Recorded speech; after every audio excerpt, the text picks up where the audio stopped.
Yeah. Hello, everybody. We are here again in Riyadh Java user group with our special guest. Let us, on behalf of the all Riyadh Java user group, greet and welcome our guest. Hi, Ken. Hi, everyone. Thank you for being with us here. I'm so happy for being with us. It's been a really pleasure and honor for us. Thank you so much. Before we start, yeah, go ahead, Ken. Before we No. I start, was going to say it's my honor to speak with you. thank you so much. Before we start, we'd like to give a little bit of introduction about our guest. Ken is actually one of the main founders and conference organizers of the J Champion conference. It's like a conference where all the Java champions get together and speak about Java. And also, he's a book author. He's, of course, a Java champion. He's a book author. He will talk more about himself, but that's a little introduction about himself. And we'd like also uh, to ask the audience, please, guys, if you have questions. Of course, we need tough questions to our guest. Drop them in the post the questions in the question below, in the box below. We will be happy to answer them either during the talk or at the end of the talk. We need like interactive session, please. Also, you can follow Ken on LinkedIn. He's active member there. And we'd like also to you, if you are interested in our previous recording sessions, they are all in the YouTube channel, in our Riyadh Jag YouTube channel. So we are here leaving Ken to dive more into this beautiful session. So I'm leaving the stage is yours, Ken. Good luck. Thank you very much. So, I was asked to speak to you, and I have a number of presentations, and I thought programming best practices make sense. Um, I assume most of you are already experienced developers, but we sometimes fall into bad habits. So, what we're going to look at in the next hour is 16 different best practices. Um, we obviously don't have time to go into each one of them in depth. Probably each one of them could be their own presentation. But these are the ones that are most important to me. They're important to me when I was teaching, and they remain important in the development community. Now, here's my background. I've been all over the place: graphic artist, photographer, freelance. Then I became a computer science instructor at a college, at a university. I am obsessed with Java, and I continue to be. And I have to say, nothing gives me greater pleasure than learning something new, even preparing this. This may be version 6 of this particular presentation, but I enjoy the opportunity to update it and bring it up to the current standards. You don't have to read this one, but as part of my research, I decided to see what are the so-called best practices that you'll find if you were to, type best practices into a web browser. And these were the first 73. I've actually removed duplicates. And there's probably hundreds of best practices. As I said, we're just going to look at 16 of them. What do we mean by a best practice? Well, as software developers, we fulfill a role akin to engineers. We frequently use the term software engineering. When an engineer is either designing a structure, an airplane, a bridge, they do not invent new technology every single time. Instead, they adopt, they adapt, they look at proven patterns and technologies. Not every project is a PhD thesis of original research. Instead, it is typically enhancing what we know. Best practices in software work in a similar way. These are approaches, proven methods to deal with problems that you as a developer may enhance and improve upon as you go through your career. So let's begin with the first one, and probably the most obvious one. It's to read. I've always felt that every project that I ever worked on during my freelance days and in preparing material for my students, I always had to learn something new. When I started as a freelancer, so we're back in 1982, pre-internet. I didn't have my first internet connection until 1990. So when a client would come to me and say, "Can you develop software to perform this task?" I would examine it carefully, realize I had no idea what they were talking about. And so obviously I said, "Yes, I can do that." And then in costing the project, well, back then it was $1,000. I looked at what $1,000 is worth today. We're talking Canadian money. That would be $3,000. I would go out and buy every book I could find on that particular topic. That was how I developed my range of skills. And even if I'm confronted with a similar task for a subsequent project, I still found that I needed to relearn. I needed to review what the ideas were in the industry, the changes. And so, as I say at the end there, you're reading before you start a project, you're reading during the project, and you're reading after the project. Of course, I should add that you're all watching me on YouTube. And for many of you, you will be looking for a YouTube video that demonstrates or has somebody explaining what you're looking for. That's fine. I'm just an old man, so I'm still reading most of the time.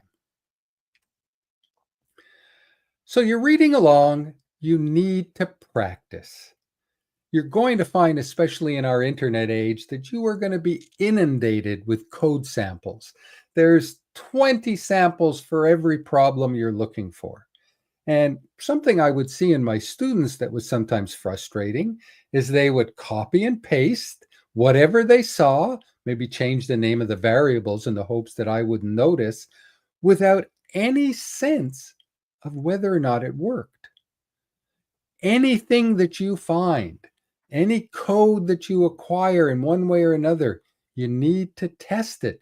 You need to practice using it. You cannot assume that if it's on the internet, it works.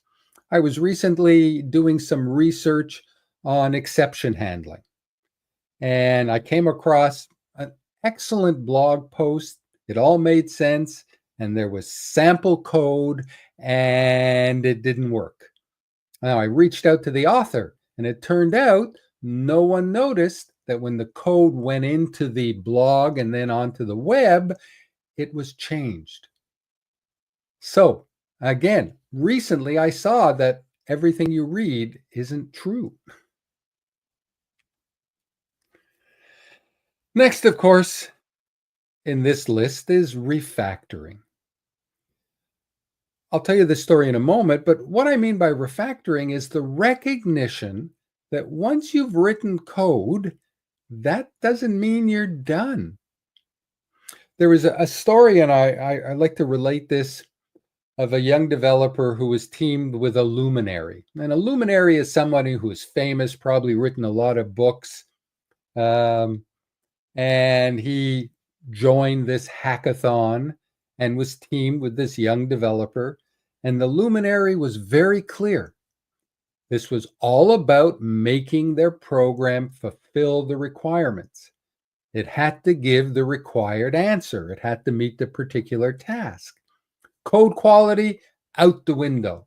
Whether it's structured, object-oriented, this luminary couldn't care less. Now, maybe if you finished early, you could go back and in his mind, make it look pretty. The problem is that's not how you develop software professionally. I lost a lot of respect for this individual. It's not about writing software perfectly, right? Trying to remember every software pattern and every other concept you see while you code.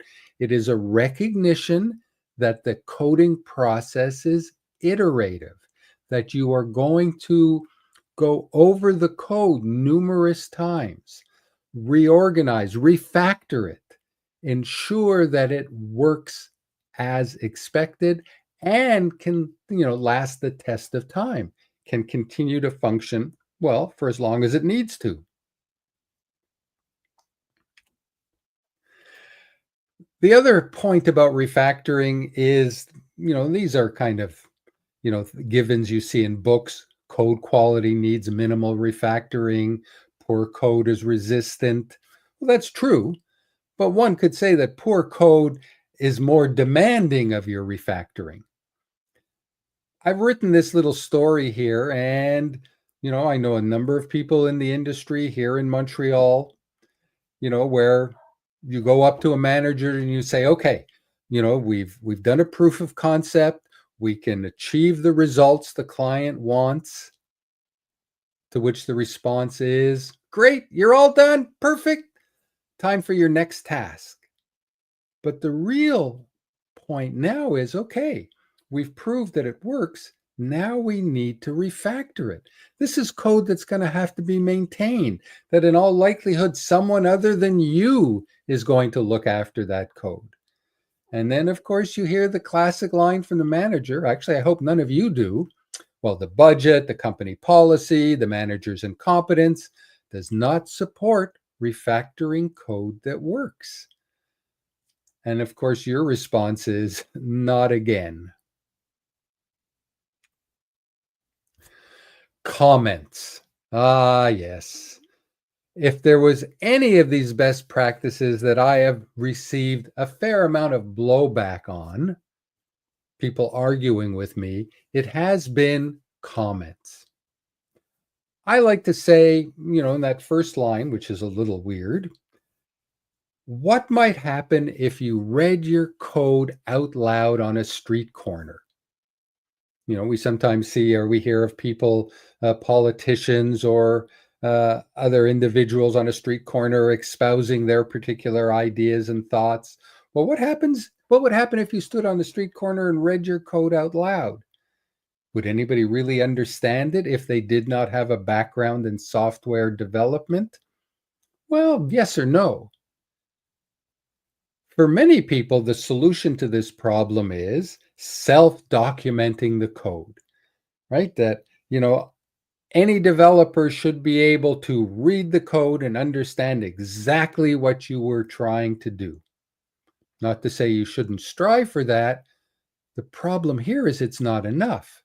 If we go back to say, if I want anyone walking by me on that street corner who wants to understand what I'm talking about, then I'm going to need comments in that code. I need to explain why I chose a particular algorithm. Is it a unique algorithm, one I've developed?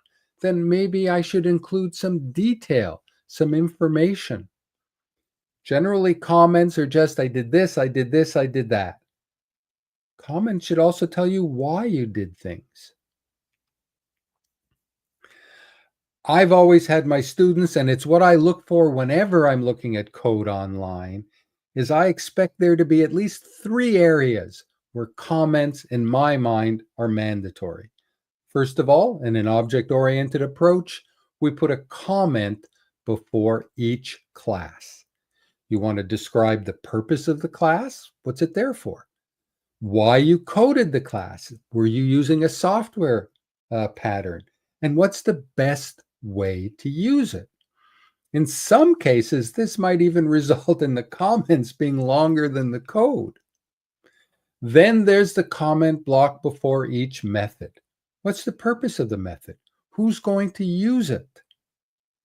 And then finally, something I rarely see is comments for instance variables, our class variables. You can all see things like private integer cats. Okay, you can kind of guess it's the number of cats, but what's the minimum number of cats? What's the maximum number of cats? Can you have 0 cats? Is it an object? Can it be null? If it's a string, what is the maximum length? In the year 2000, I set up my first IIS server. This is Microsoft's internet server. And I was really proud of myself. It was in my machine in my office. The college, nowhere else in the college was using these servers yet.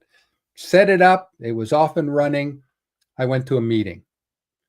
During that meeting, the college IT department sent a staff member up to get me from the meeting. And as they called me out and I walked into the hall, they told me the computer in your office is attempting to take down McGill University. I went, what? Well, in 2000, there was one of the, first generation of computer viruses, a particularly, didn't really destroy anything. It was all about propagating. That once a server was infected, it examined the domain address and then proceeded to send the code for this virus to other servers. How did it get into the server? It was because of a mistake at Microsoft. The URL bar, the address bar, that block of text that the server accepted, there was no upper limit to it. This meant that you could send a 4 or 5K URL. And the people who developed this particular virus discovered that these long URLs overwrote executable code. So my little server got infected by some other server and then proceeded to go after McGill, who was at that time the supplier, our internet provider. Well, the instructions for what to do were clear. Pull the plug, we patched it up, and that solved it. But, it amazes me that in the development of this product at Microsoft, no one thought to consider a maximum length for a URL. You need to consider the minimums and maximums, and you need to document them. If you're going to write comments, obviously you want to use the Java docs style. Although Java docs only will include public members in the HTML files it generates, you want to use that style for all of the methods, whether they're private, protected, or package. Everything needs to be commented at the method level. 2 quick stories. We had a company that took our students as interns, and they had a simple company policy. Comments were forbidden. Our students would report that in their 7-week internship, they probably spent 6 of those 7 weeks trying to figure out what the code that they were asked to work on did. It was poorly written. No one in the company was overseeing the code to determine if it was in any way self-documenting. The only thing the managers at that company knew was no comments. I came across this about 3 years ago when I contributed some code to an open source project. It was examples on how to use Jakarta servlets. Well, I'm a teacher, so I comment. And I comment everything, not just Java files. I comment HTML files. I comment CSS files. Where I got into real trouble with this group was I also commented the Maven POM file. They were angry with me. This just wasn't done. In the end, I capitulated. I pulled out all the comments. They accepted my code, but I've got to tell you, I will never have anything to do with this particular team again, right? You cannot tell me that commenting is unprofessional. Best practice number 5. What exactly is the role of main? And this particular practice goes back to the days when I was teaching C and then C++. I would tell my students, if we imagine a program as a set of dominoes, as the illustration shows, the sole purpose of main is to knock over the first domino. Or I would sometimes describe to my students, consider main as the chief executive officer of your program. Its job is to delegate the work to the staff, which in the case of Java would be our non-static methods. The main method should never be, as I say, rolling up its sleeves. It shouldn't be carrying out logical operations. Yet the number of times I see main being used to establish or set up the initial values of things just drives me crazy. Main is just an arbitrary construct. It has to be the first method. Java is interesting, unlike C, in that you can have a main method in every single file, but you do get to designate which one of those mains will start the program. My feeling has always been, if you've got more than 2 or 3 lines of code in main, you're doing it wrong. So for instance, here's what I would consider the perfect layout for a class in Java. Look at the main method. There's my public static void main string args. Next, I instantiate the class, and now I move control to a method.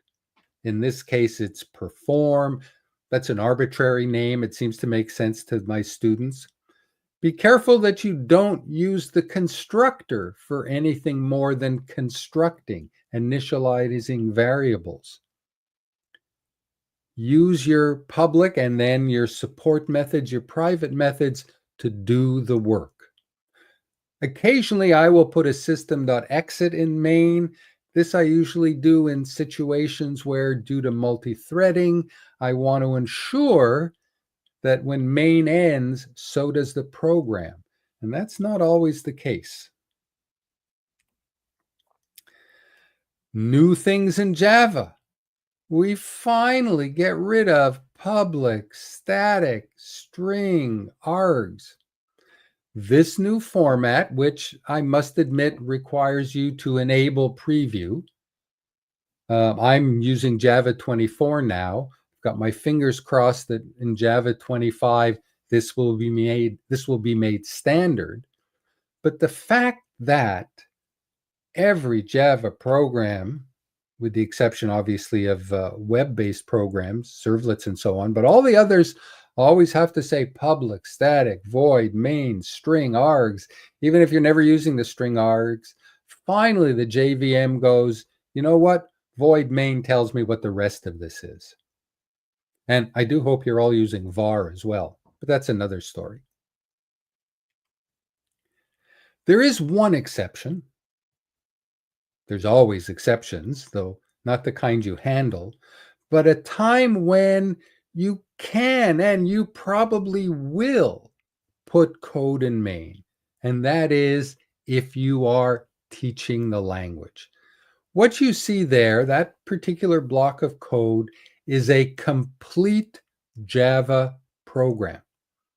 There's no public class, nothing else. That's it. We can imagine either A, you're training people to work at a space agency, or you're simply demonstrating the basics of a loop. This new what's called classless Java. Static I/O, no more system.out. We can just say print line. Here's where main is really handy. And I use this a lot. If I come across, I talked earlier about, practice with the code fragments you find, test them.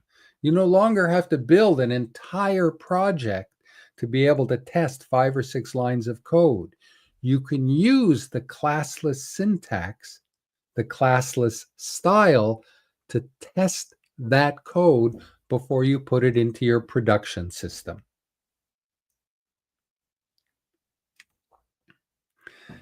Naming conventions. I have to blame mathematicians for what's going on here. That illustration on the right, showing symbols, some of them are in, the English alphabet. There's a lot of Greek letters. That's the way mathematicians work. And if you are a mathematician, you probably know what all of those mean. And so there's been the tendency in programming to keep names as short as possible. My very first computer was an Apple II Plus, which I programmed in AppleSoft Basic. As an interpreter, what this meant was the name of a variable actually took space in the program. And I was someone who was proud to have a machine with 48K of RAM. So I have to admit, yes, I had variables A, B, C, and D because I needed the RAM to have a longer program. Well, now that's no longer the case. The size of identifiers is insignificant. Java, the length of an identifier maximum is 256 characters. The last time I looked, I believe C++, can't remember if it was 4K or 8K for the name of an identifier. Blame the STL, the standard template library, for that. So you want to use meaningful names. Don't have to spend much time here. I'm sure you're all familiar with it. Camel case. We start capital letters or lowercase for methods and variables, capitals for class names, all uppercase for final statics. The key here is constants.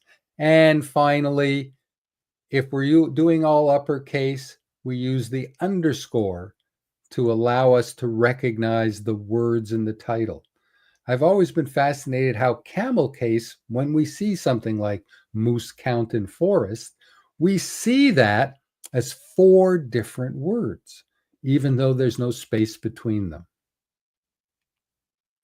One last thing to remember, variables, constants, and classes should have names that we would describe in the language as a noun, as a thing. Whereas our methods should be described as verbs. Sometimes that means putting a do in front of a name. We certainly know about getters and setters that can turn the name of a variable, a noun, into a verb for the method. Follow this. There's nothing more confusing than using verbs where another developer expects a noun, and vice versa.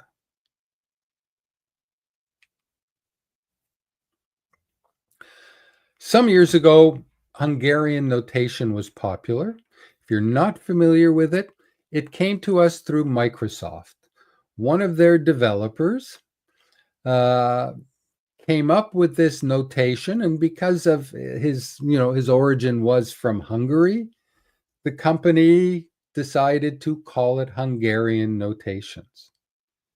There's a lot of reasons for and against this.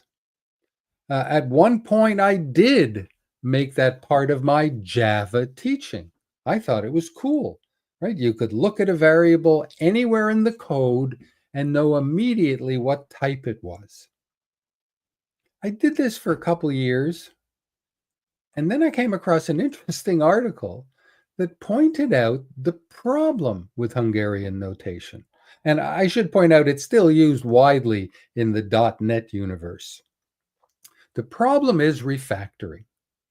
If I begin a program and I've decided that this is going to be an integer, And then in the course of my refactoring, the results of testing and so on, I realized it should have been a floating point or a double. Well, it's easy to go back where it's declared and go from int something to double something. But the problem is it has that prefix. So now you have to remember to do this search and replace from one end of the program to the other through every single file to make sure that you have updated the names properly. To me, this was, going to be a disaster. Looking at code that has a D to mean, of all things, integer, and then discovering as you examine the code that over time it's now become a double, it's just not going to work. And then the other problem I always had with Hungarian notation is, what is an integer?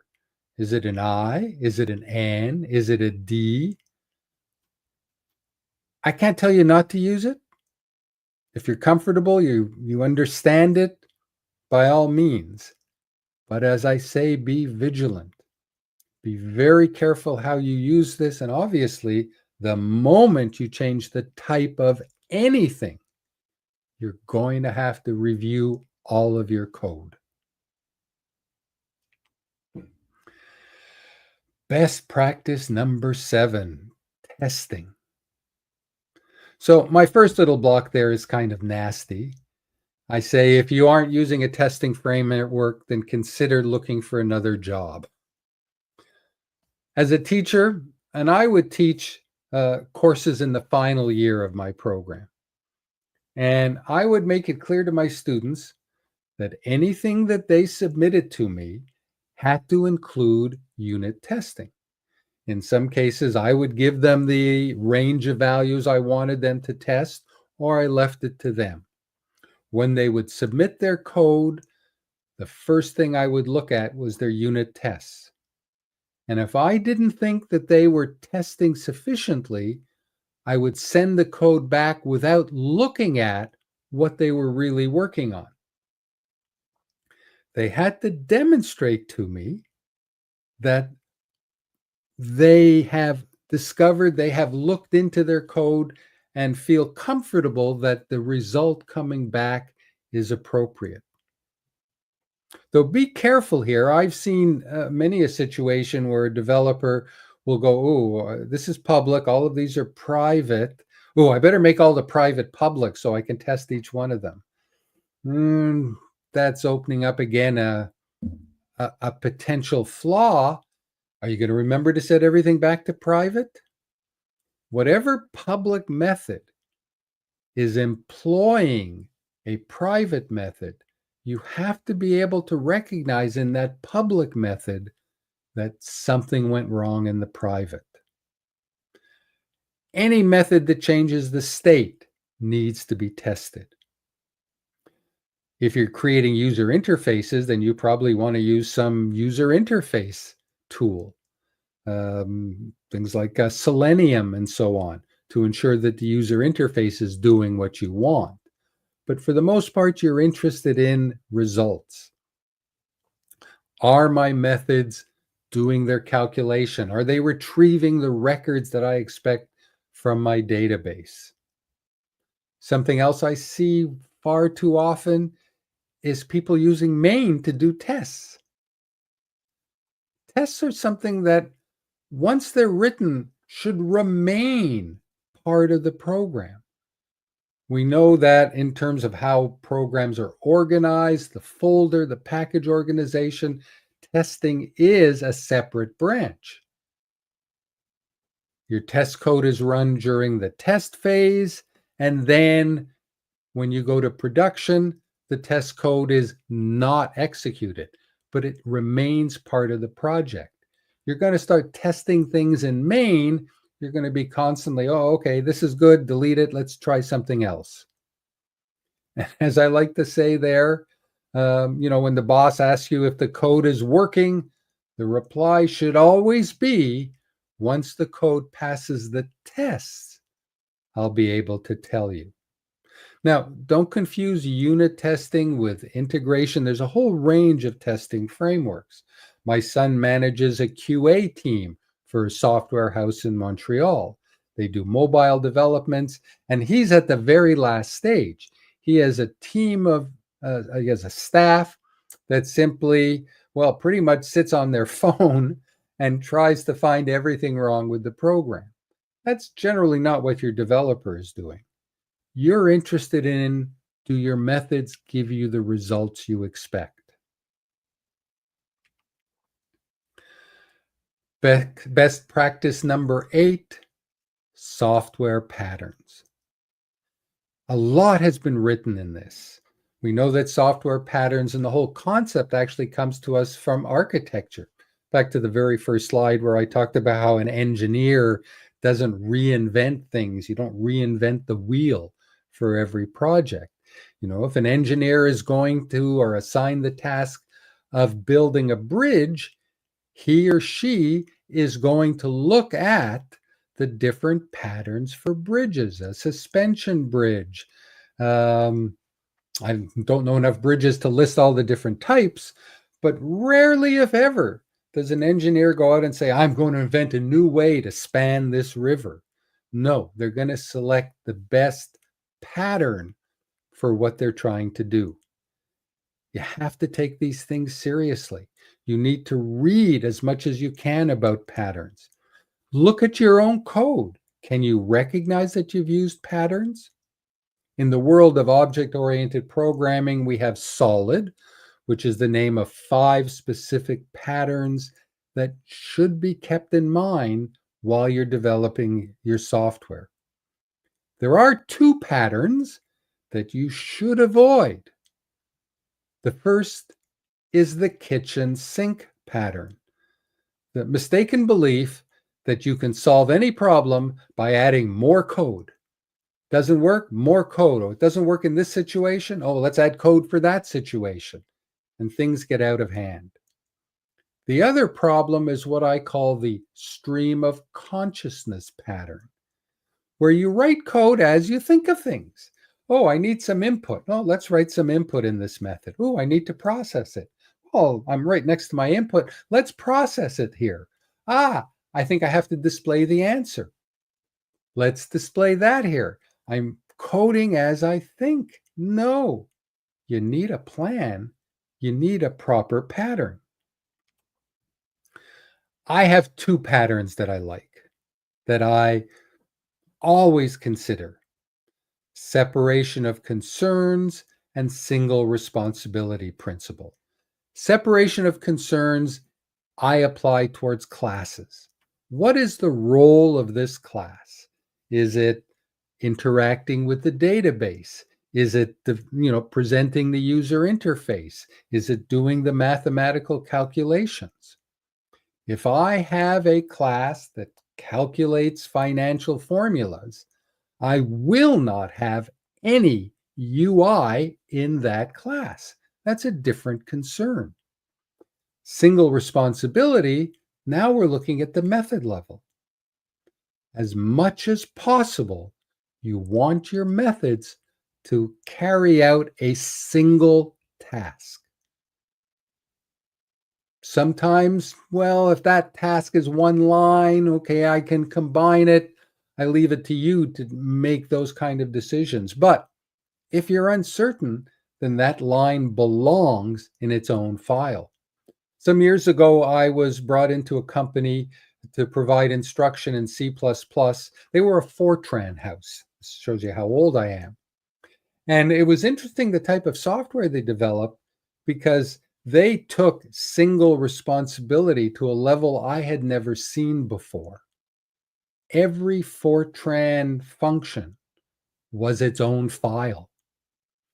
Their system consisted of tens of thousands of files, but they saw this as the best way to maintain it and to allow them to easily identify where there were problems. This was also software which, back in the 80s, was selling for more than $1 million. Best practice number 9, The operating system is irrelevant. It's why we're using Java. If we want the operating system to be relevant, then let's all go back to C++. But in Java, you're not writing for Windows, you're not writing for Mac, you shouldn't be writing for Linux, you're writing for the JVM, that imaginary virtual machine. Yes, once the system is finished, you probably want to carry your unit and integration and functional tests on the different OSs, and the results pretty much better be the same on all of them, or something is seriously wrong. But don't be consumed. Yes, I'm a Windows person, but I know that everything I develop should and will work on a Mac or on a Linux platform. Avoid, I guess, as much as possible, being OS specific. Best practice number 10, IDEs and build systems. I'm fairly certain you all use an IDE. Really, if we go back to, the simplified Java, as it's called, you may still work from the command line, but we all love IDEs. I think IntelliJ is probably the most widely used. You've got Eclipse. I use NetBeans simply because I think it's the best in a teaching situation, but I recognize that, that's not necessarily the most widely used choice in the industry. The point, though, about using an IDE is I implore you, do not use the IDE's built-in build system. When I first started teaching, I used Eclipse. And the difficulty I would have if a student didn't want to use Eclipse. I've worked with IntelliJ, right? It's an amazing tool. But if you stay within the IntelliJ sphere, then those projects will not run on any other IDE. So there's a simple solution. Use Maven or use Gradle. Heck, in a worst case situation, use Ant. One of the reasons I like NetBeans. It never had its own build system. By default, it used to be Ant. Nowadays, it's Maven, and Gradle's there for you. You want to avoid an environment where, to be able to complete a particular project, you must require every developer to use the same tool set.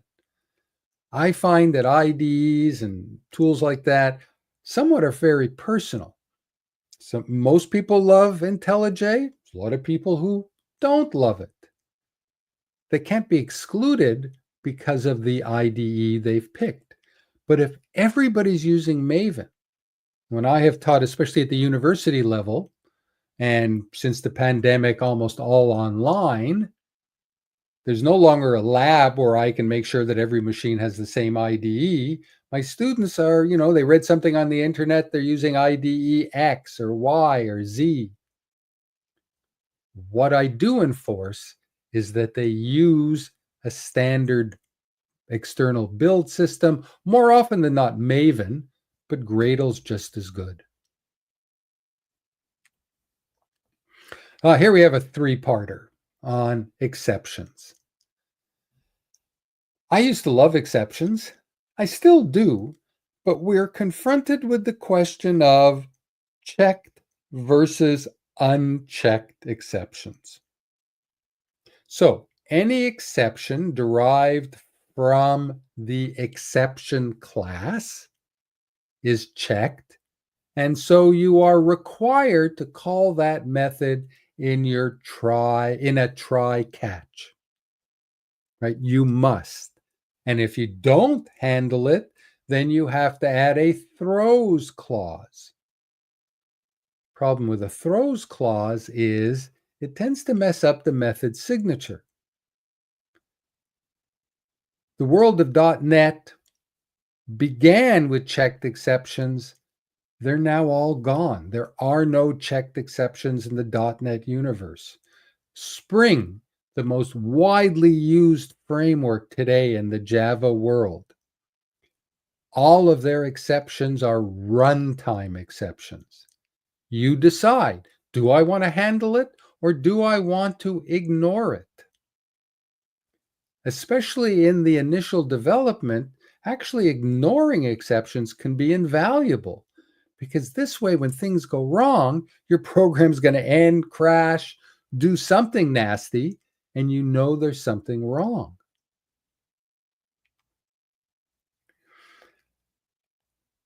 When you catch an exception, when you have no choice, make sure that you catch the most specific reason. Never write catch exception EX. It's even worse. Maybe you're going to go, oh, well, no, I'll just catch throwable, that interface at the top of the hierarchy. Well, the problem with throwable is you're also going to catch error exceptions. An error is that branch of the hierarchy for which these errors are recognized as unrecoverable. If your program ever throws an exception from the error branch below throwable, your program must come to an end, because there's no fix, there's nothing you can do in its place. Generally, we catch exceptions, checked exceptions, because we believe there is something we can do. And in the case of runtime exceptions, well, I'm certainly free to catch those, knowing that they're there, hence make sure you document everything you do. But I have the choice. And at least in early development, I find it sometimes invaluable to have my program crash from things I'm not catching, so that I recognize there's a problem. And of course, that last paragraph there, never, never, never, never, ever have an empty catch block. And second to an empty catch block is the famous e.print stack trace. Could there be anything less useful? Don't have an empty catch block. And when you have a catch block, do something. Could be as simple as logging the results. Many years ago, I developed a system for the auction industry. And it was my first major project, did it in the mid-80s. And I was using Pascal, Turbo Pascal back in the day. And I discovered that I could do exception handling. There was no concept of checked or unchecked, but I could put a block in every single method I wrote that if anything went wrong, I would catch it, right? I was kind of new to this, and I didn't even know what could go wrong. And when I caught it, what I would do, because it was database oriented, is I would unroll my transactions to the database. I would tell my users a polite message, oh, there's been a small problem, you're going to have to try this again. And then I would write it to the log.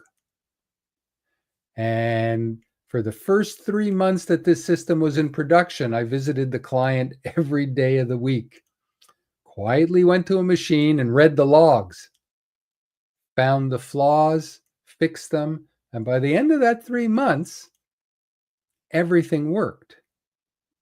I'm not necessarily saying that's an approach, but that's where dealing with exceptions can be invaluable.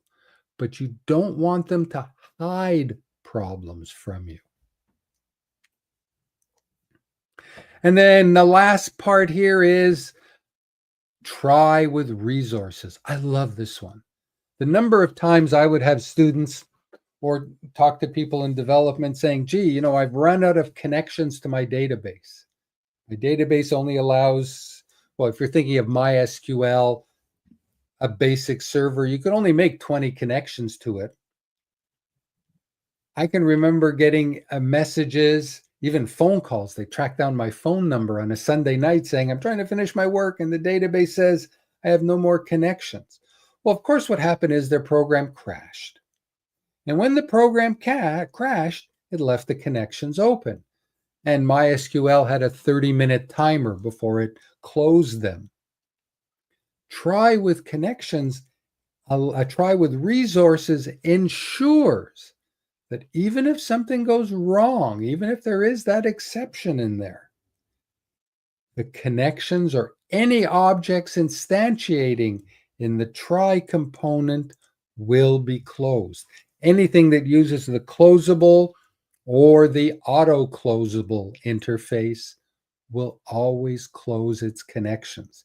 And this database is a good example because it also interfered with other developers working against that database. Consistency, this is a simple one. And this is a question I ask many developers. Does the company have a manual? Do you have a style guide? Does every developer in the company follow certain basic guidelines as to how your software is organized? What's your naming conventions in your work? And I got to say, the most common answer I get is no. Going back to one of my other lines about just make it work and then don't bother me. If you don't have a style guide in your organization, consider creating one. You want to be able to, in your team, to look at everybody's code and at least understand what they're writing.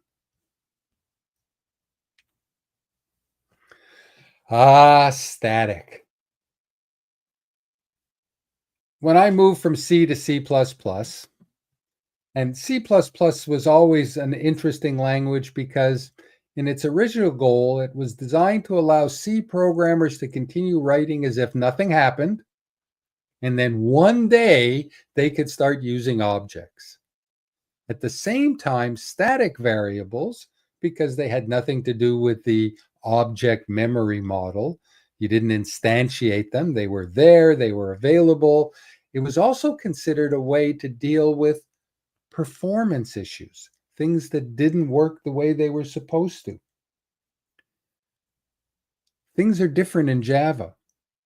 I've always considered that there are just 4 reasons you would ever want to make anything static.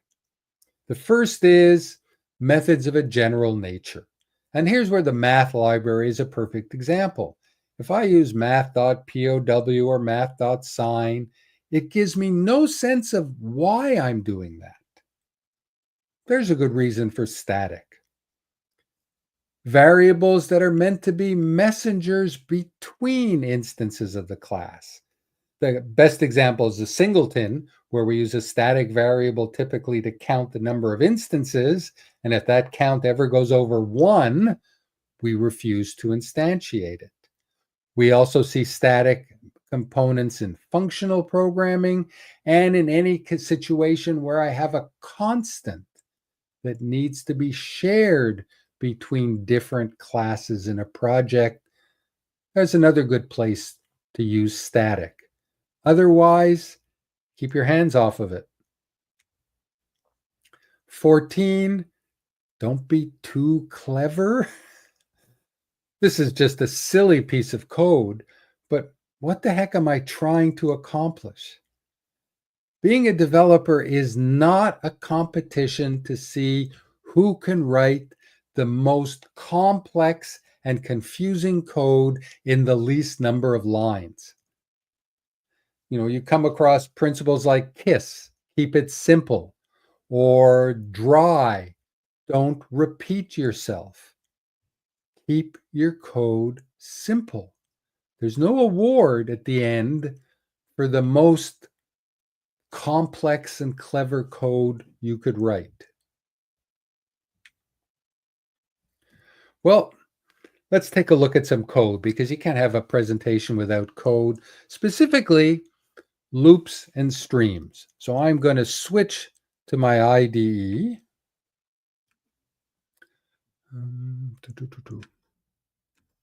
There we go. So let's look at the file I want, file reading. So I want to be honest that this code came from an AI. I wanted to talk about the difference between using a loop versus a stream, and I'm using Copilot from Microsoft, and I actually liked what it produced. It wrote, I would describe this as fair code, but at least it gets us looking at the concept here. In both cases, we're trying to read the contents of a file and simply print it out to the screen. So here's the traditional loop approach. We get a buffered reader, file path. Of course, this can throw an exception, though this is a try with resources, so this will be closed for us. And then our while loop, which will now proceed to read each line and let me write it. It's a checked exception here. So we've got what? 1, 2, 3, 4, 5, 6 lines of code. Look at the stream. We get the same results in 4 lines of code. It is more compact. It's straightforward. We don't need the overhead of the loop, the tests. All of this is part of our, in this case, files.line. That's where our stream is coming from. Now, I like this code because it is an example of what I would call, let's fill the screen for a moment, old Java. And yes, I put it in main. We'll come back to that in a moment. But look at all this stuff here. Boy, oh boy, tons of stuff I've got to do to be able to make this work. And let's not even talk about the print stack trace. So let's now update this. In what I call new Java, we only have 2 imports. The static IO is going to give us our print line, and the base is this beautiful module that contains all the most widely used libraries. So, what does my code look like? Well, there's var. I love var. I use it everywhere, but no more system.out.println. From the first day I saw Java, it drove me crazy. System.out. I'm not going to print a stack trace. Instead, just show me the message. What went wrong? And then we come down to the stream approach, and again, we've simplified it. And there's my main. But wait, there's more. So I get this piece of code, and I want to test it. So remember what I said in the new Java. I don't need a whole class. This is a completely functional program. Void main. Here's how I'm testing my code. So as I said, this is going to be popular, and this approach is popular certainly in teaching Java. But in terms of what's the fastest way to work with some code I find, notice there's no imports. It is implied that you have static IO. That gives me my print line, my print, and a read line. And the Java base module gives me all the NIO, the buffered readers, everything I need. This is, in my opinion, the best way to do it. One thing, though, to remember, I'm going to just look at the options here, and this would be the equivalent in any particular project.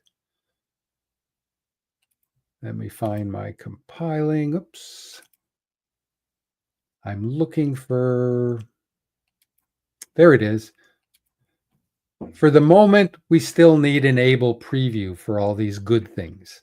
Hopefully, in the next LTS, so this is Java 24, 25 coming out in September will be an LTS. I'm really keeping my fingers crossed that they go from preview to final.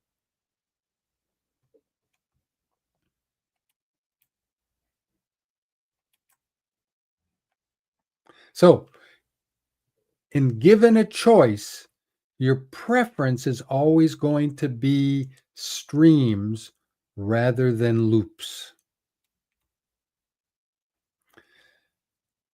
I want to say something about this slide because I just added it late today. And that is, I asked my AI to write this. And the question was, tell me why logging is better than system.out.println. And I just kind of liked all the pictures it gave me. Right? I actually use logs, but there's the key. Never use system.out.println. It's kind of like in the same vein as what happens if you do your testing by calling methods in main. You're going to be constantly deleting and replacing, and you're going to lose log messages or logging that you should have had. By using a logger, whether it's Java util logger or log4j or whatever is your organization's favorite, use slf4j so you don't care what you're using. Log anything you're uncertain of. Be able to look at the state of things. Yes, you should be using a debugger, but logging writes to a file and allows you to understand what your program is doing. Back to my story of the auction house. Those logs that I went in and read every single day helped me produce a program that worked flawlessly, and at that point in time gave me a reputation as the only person they knew who wrote a program that never crashed. Now, it couldn't crash because I was catching everything, and that was probably a conceit on my part. But logging is significant in understanding what happens when your code goes into production. And then last slide. So I'm not going to keep you any longer. We're a couple minutes over. I have to talk about the new switch.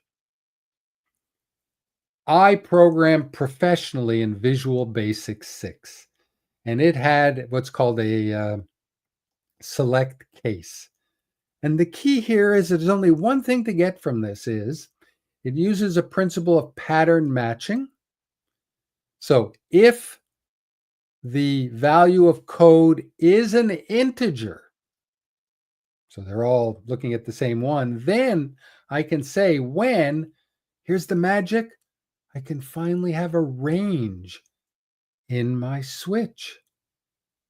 It used to be that a switch was, a whole bunch of equals, equals, equals, equals.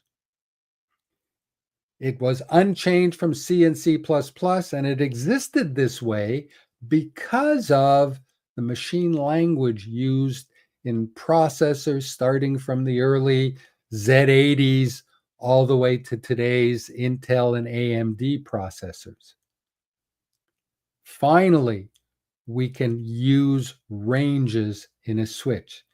Again, it's still in preview mode, but take a look at this. It can truly simplify code and eliminate the most horrible of all things in coding, if, else, if, and so on. Last piece of advice, write your code as it'll be running till the end of time. Consider you're never going to work on it again. I would tell my students, your first job, you're going to go in, you're going to do maintenance on somebody else's code. Then you're going to be promoted and you're going to generate original code. And then you're going to get a better job. And the cycle begins over again. Consider that the programmer who follows you has to understand what you were doing so they can maintain it. I promised I would give a plug to a couple of people who gave me some suggestions. Here's the URLs. I sent a link to this slide deck, so you should be able to get it from the jug. And thank you very much.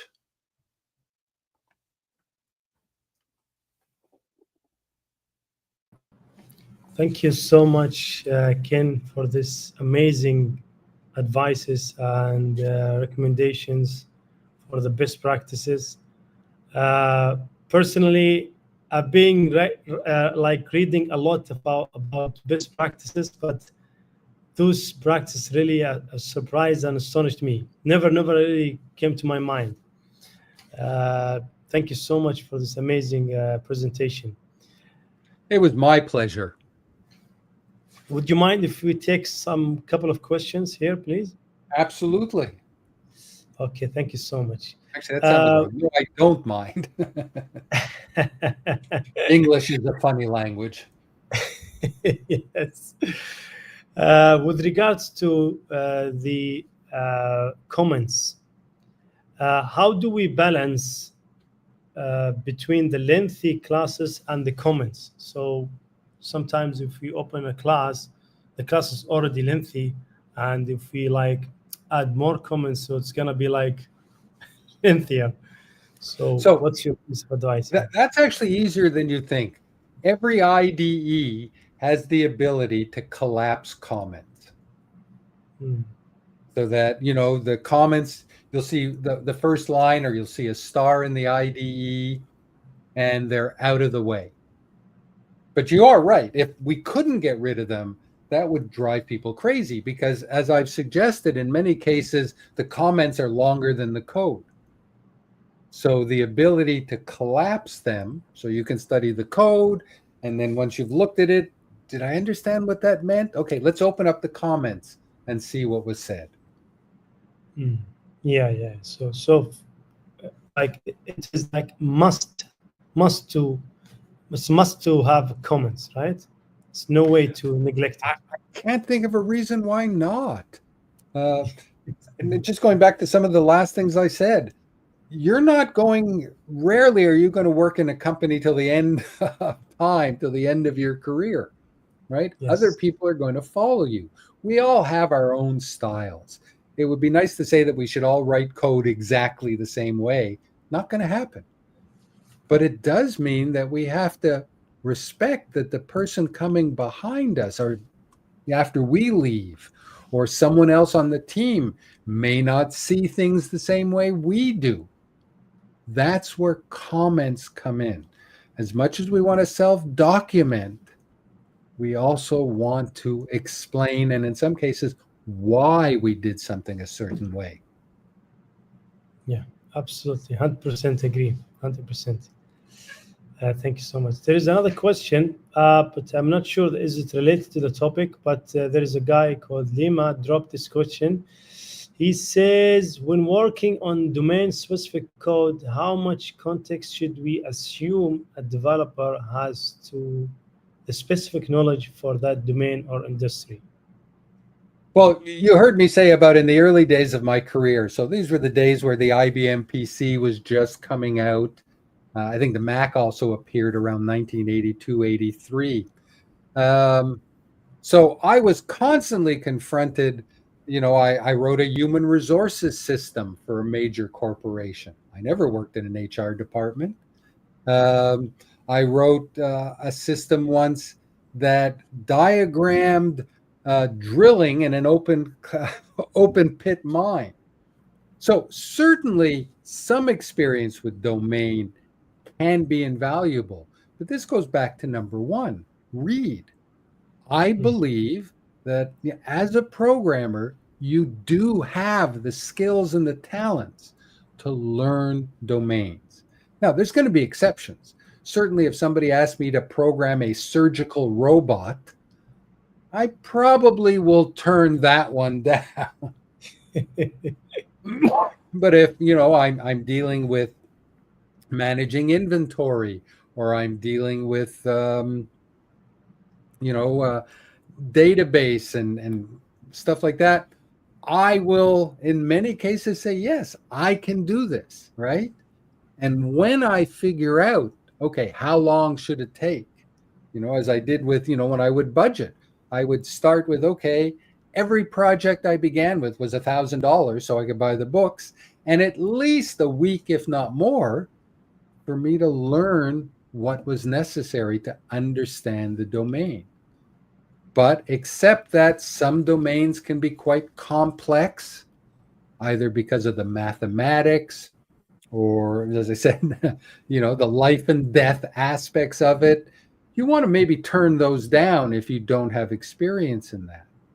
But I really believe that one of our skills as a programmer is to be able to acquire the skills to handle most domains. Yeah, thank you so much. Yes, indeed, truly. Maybe on top of this question, if we ask you like personally, uh, what's your strategy of like learning and keep updated with the things? Like, do you use like do you learn with groups, or you prefer like individual learning, or you specify some daily basis learning, or how, what you would advise us? Oh, the key here is, what are you doing on a day-to-day basis? When I was a teacher in the classroom, um, one of my approaches was, it didn't matter if I was teaching the same class 5 years in a row.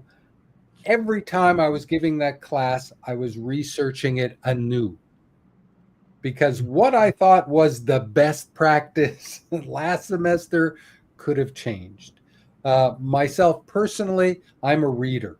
I'm actually not fond of YouTube videos because, I like to be able to see the code that I can copy. I can read through something, move it into, my IDE, see how it works. I like to poke at things. Um, I brought home an Apple II Plus computer in 1980. I thought it was going to be a great toy. And I started buying all these magazines, which were popular in the 80s, and I would spend hours typing in programs. I wouldn't do that now. But that was significant in my understanding on how coding worked, by looking at the work of other developers. And I would think that's something you're almost doing every day. Yes, indeed. Uh, there is another question here about testing part. So, you know, sometimes when we pick up our tasks, and our tools or our pipelines will always check that testing coverage is 85 or 80 or 90. So now, many of the software engineers or Java developers, they just want to write test to meet this test coverage. So, what's your thought on this? Ah, that's a tricky one. It comes also down to what they call test-driven development, where the first thing you do is you write your tests, and then you write the code to match to successfully pass the test. Coverage is going to be important. Your clients want to know, how successful, or what to expect from your program. Here in Quebec right now, we're in the midst of a massive scandal when the government agency involved with automobile licensing and registration started a $250 million project to automate the whole system. And at the $2 billion mark, it still doesn't work properly. What went wrong? How did they measure what was happening? So I don't have a one size fits all, but you have to think not only, code coverage, does it meet all of this? Does it make sense to somebody using it? It's back to something I said early on. If you stood on a street corner and described what you were doing, would anybody understand it? It's tricky, but you're right. It is a concern when all people are focused on is, I got to get that coverage. I got to get it to pass those tests. And Yes. be damned if the program makes no sense at all, but it passed the tests, and I collect my paycheck at the end of the week, the month, whatever. Yes, true. Yes. Okay. I'm sorry if can I take more questions? Ken? Sure. Thank you so much. There's I should Ahmed. tell you, just as a side note, so you know what's happening. So I'm in Canada. So once we finish, My wife and I are going out to vote. It's a national election today. Polls are open till 9:30 p.m. and it is only 3 o'clock here. So we can definitely keep talking for a bit longer. All right. Thank you so much. Very kind of you. Ahmed is asking here, how should we decide between using streams and traditional loops when like performance matters or other subjects? Well, it really comes down to how complex. Ordinary loops are popular because everything is out there, right? I have my while. I can see the condition. What am I doing inside of that loop? The beauty in streams is you have this amazing library of methods that allow you, and this is a perfect example of what we call functional programming, that allows us to not concern ourselves with the length of things or the size of things, right? I am looking for this. I need to transform. I need to map. I need to find things. This is where streams happen. On the other hand, for the simpler situations, there's nothing wrong with a good while or a do while loop. For loops are kind of fun, though really I don't see much of a value in a for loop anymore. Everybody's doing for each. The idea that once I have a loop from 1 to 10, it means that I have 10 elements. If I have a collection that has 100 elements, how often do you ever write code that says in that 100 elements, I'm going to start at element 15 and only go to element 27? That just doesn't happen. Something's really wrong if you're kind of playing in the middle of a collection. And again, that's where streams are invaluable. They take care of going end to end. Yes, truly. Another question by Ahmed. He's talking here about the folder structure or packaging the Java application. Like, should we package it by the feature or by the layer? Well, I could argue both. And in the most simplest way, I go back to something I was presented to me years ago in the world of COBOL, where every program you had a main and then you had input, process, and output. Process today could be data access layers and so on. So I encourage the use of packages to describe classes that support a particular task, and that task may then in turn be part of a layer. So I may have a data access layer, but if I have different databases that I'm communicating with, I will put those in packages below the DAO. Yeah, sorry. Another question here, like, do you agree with writing long variable names and class names if they describe what the method or the class does, even if they are like long names, or keeping short and meaningful names? Well, first of all, I'd say long names are never going to work. You're going to turn off anybody looking at your code. That's where comments come in. You want to describe what it does, put that Java doc block in front of the method, and you're all set. I joked about C++ and their 8K identifiers. That's because of the STL code generators, which tend to generate random names for things. And so they discovered that they could generate so many of them, they needed that excessive size. No, 256 characters is way too many. I can't tell you what the proper size is, but you should be able to describe what a method does in at most, 4 to 5 words, camel case it. And then if you believe there's more details that are needed, put those in the comments. That's very good. So as a rule of thumb, make the variable names and the class names meaningful, but if you want like to describe them, use the comments. Precisely. Thank you so much. Last question here, not least. I think there's still some 2-3 questions, if you don't mind. In the big applications or in the enterprise applications, what is your thought of using the wrapper classes as best practices? So I need a little clarification, like we talk about, what exactly do you mean by a wrapper class? And I know we're not talking about a musical genre in the community. It's WRAPPER. It's a matter of what are you wrapping? I don't see a general answer to that. Yes.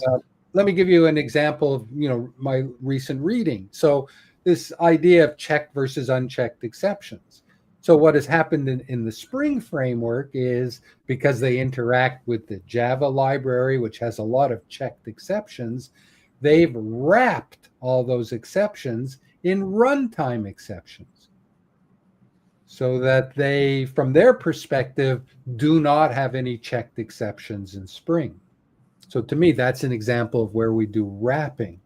But I'm not sure what this individual is referring to in relations to enterprise. Yeah, I think he's making some clarifications. He's talking about, should we use an enterprise application? Should we use of wrapper classes or primitive types? I'm still not getting this. So if I think of something, I have a particular problem I'm solving that's going to require me to, have an integer, a double, a string, a range of things. Do I treat them individually, or do I wrap them into what we used to call a Java bean? Of course, they're out of favor now. We should be using records. Is that possibly what he's talking about? Wrapping the various data types that describe an element of a system? In that case, absolutely. And records are the way to go. Immutable always beats mutable. If I had a 17th item, it would have been that. Yeah, yes. Truly, yes. Immutability, yes. There is a question also again here. We often find that companies want us to move at a pace so quick that ignores best practices is inevitable. So which practices should you say are non-negotiable? It's always a tricky one. I think in the whole list here, I would say unit testing, right? Because for a lot of managers, they look at that and say that doesn't contribute to the final result, when in reality, it's probably the most important tool in determining if the final result is. So yeah, I'd say unit testing is the line they cannot cross. Yes, absolutely. Now, the last 2 questions, if you don't mind. Okay. Some software engineers, they might argue that I don't have to learn these best practices. I would defer or delegate this task to my AI assistant. So I would ask the AI, please do the best of my code. Bang. What do you think? Well, I'm just starting to play with AI. I think I pointed out, I'm just going to back up to this particular slide you can see here, which was generated by an AI. AI is definitely going to change things, right? We're in a transition period. The question is, how can we be certain that the AI is giving us the best result? When I asked the AI to give me an example of a standard loop versus a stream for reading a file, although I got workable code, to me the code was, out of date. It didn't use var. It didn't use the more, the newer approach. Heck, it had a print stack trace. Yee, hate that. So we're at a point where we still need to be able to evaluate what comes out of the AI. So I'm not going to say, oh, no, no, no, don't use the AI to clean up your code. But I think what happens is if you ask an AI to clean up your code, how much work did it have to do to clean up your code? Yes. That's the thing I would be looking at. And if it needs to make a lot of changes to bring your code up to standards, then I think you have to review how you're writing code. Yes, indeed. Yeah, yes, indeed. Last question in my mind, that we know applying best practices, clean code, and these principles, it's somewhat like, of course, it will take time from our day-to-day activities. But how would we now convince the product owners, the managers, that applying these principles uh, will also maintain our quality? And because at the end, the managers or the product owners, they need results. So if you talk Mhm. about clean code principle factory, they said, I don't care what you're doing. I need my stuff to be done. It's a problem that I don't have a solution for. Talking to a product owner and saying, well, this is going to take me longer because I have to do it in clean code. Yes. I would never tell that to a product owner. Oh. Right? As far as I'm concerned, there's only one way to write code, and it's going to be clean. Right? And if they start, if the situation is they come back to you and say, well, the guy at the next desk can do it in half the time, my response is, then how much work had to be done to make it work? And again, it's hard to convince Yes. managers, and everything is time based, right? Exactly. How can Yes. we improve profits? I don't have an easy answer there. I think maybe you have to be a little Sad. sly, a little sneaky. Sad. It's your name that's on that code. And as I said, somebody else is going to be coming in and looking at it. I don't necessarily think that clean coding really adds as much time as managers think it does to the final product. Absolutely agree 100%. So it should be like, it's one of our ethics, that non-negotiable. Yeah, exactly. But it's also, you're not negotiating it because that's the only way you knew how to write code. Exactly. There is no other way. There's no other way. Absolutely. All right, Ken, I think we are done with the questions. If you have any Great. final words before we wrap up. Well, I've enjoyed the opportunity to speak with you. Something I really enjoy. I'm actually off to Bulgaria in 2 weeks to speak at a conference there, so that's exciting. And I think it's important, and this is where jugs are important. We need to share ideas, and sometimes they're good ideas, and sometimes they're even bad ideas. But we need to know about them. We need to communicate. We need to talk to each other. And I think, I've enjoyed this opportunity, and I hope you have many more people come and talk to your jug.